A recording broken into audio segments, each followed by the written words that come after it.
Assalamu alaikum hörmətli televizor görgüçülər. Erkin Asiya Radiosu Tor televiziyasının həftəlik xəbərlər proqramını görürsünüzlər. Programımız xoş gəldinglar. Məzkur proqramımızda müş bir həftə jarayonida radiomuzda Uyğurlarga dair anlatılgan bir qism mühim xəbərlərimizni əsiltib ötdümiz. Mən Erkin. Mən Gülçehre. Tövəndə diqqətinizə xəbərlərimizin təfsilatları da olsun. Amerika Dövlət Məclisi əzalarından Marco Rubio bilan Jim McGovern Dünya Bankasının prezidenti David Malpassga məktub yollab, məzkur bankının Uyğur elidəki texniklik tərbiyələş quruluşuna 50 milyon dollar qarz beriş məsələsini sürüşdürdü. Ular məktubida Xitay hökuməti Uyğur elində kəsbi cəhətdən tərbiyələş namı astıda yığılış lagerlərini yolğa qoyub atqan bir paytda bu məsələnin qattiq diqqət qozğanlığını təkidlədi. Yuqoridagi 2 nəfər Dövlət Məclisi əzaları Dünya Bankasının prezidentidən Uyğur eli dairələrə berilgan pulning yığılış lagerləri bilan münasibəti bar yo'qligi, bu qarzning qayerda qandaq o'rinda ishlatilganligi haqida tekshirish olib borganligini, surishti qilgan yoki qilmaganligi, o'zlariga bu haqda rasmiy yozma javob berishni talab qilgan. Dünya Bankasının mazkur qarz masalasi o'tirg'i chiqqandan keyin turli inkaslar paydo qildi va Dünya Bankası o'zlarini aqladi.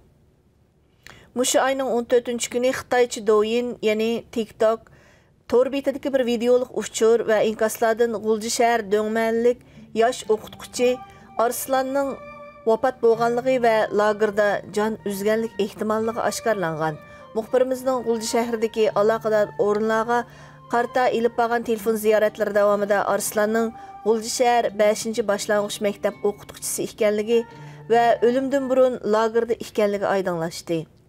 Douyin tordaki surat ve görünüşten Arslanning 30 yaşlar çamasida ekanligi ve bir farzandlik ota ekanligi ma'lum bo'ldi.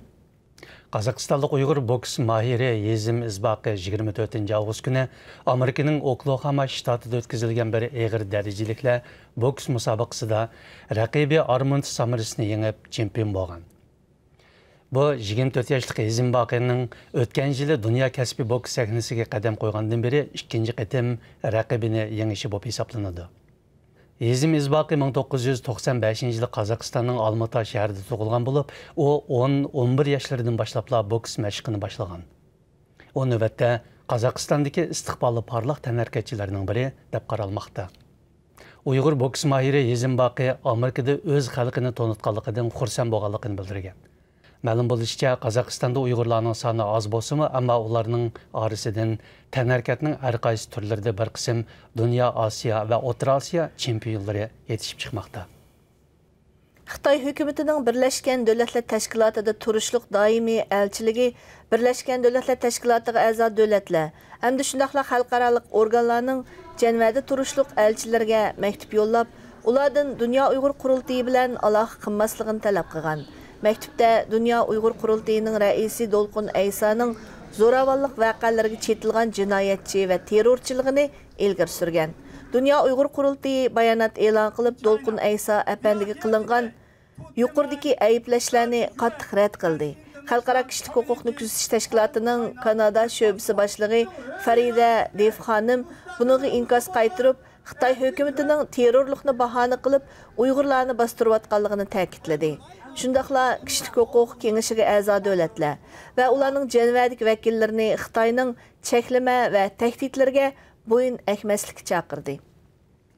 Turkiyada yashayotgan yashi 80 ga yaqinlashgan Nurmamat Hojining radiomizga bildirishicha, uning Urumchida tijorat qiladigan 2 o'g'li Xitoy hukumati tomonidan tutqun qilingandan beri hech qanday izderekini olmagan. Bu zatning Urumchida 20 necha yildan buyon yakka tijorat bilan shug'ullanib kelayotgan cho'ng o'g'li 52 yoshlik Abduqayim Nurmamat Hoji 2017-yil 7-oyda, ikkinchi o'g'li 48 yoshlik Abdumijid Hoji 2017-yil 4-oyda tutqun qilingan.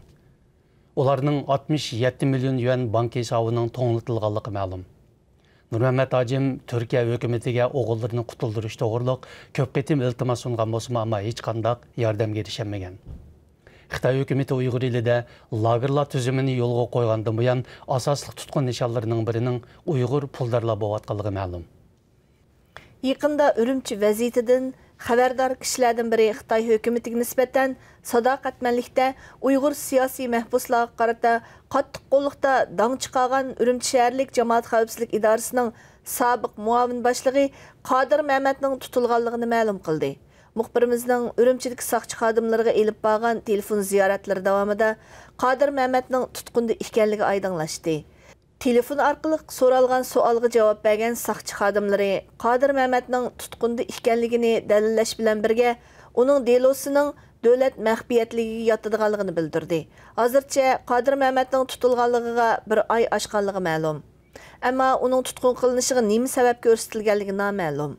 Qodir Mehmetning tutqun qilinishi Uyg'ur avtonom rayonining sobiq raisi Nurbakrning tutqun qilinishiga o'xshash yana bir tipik voqea deb qaralmoqda.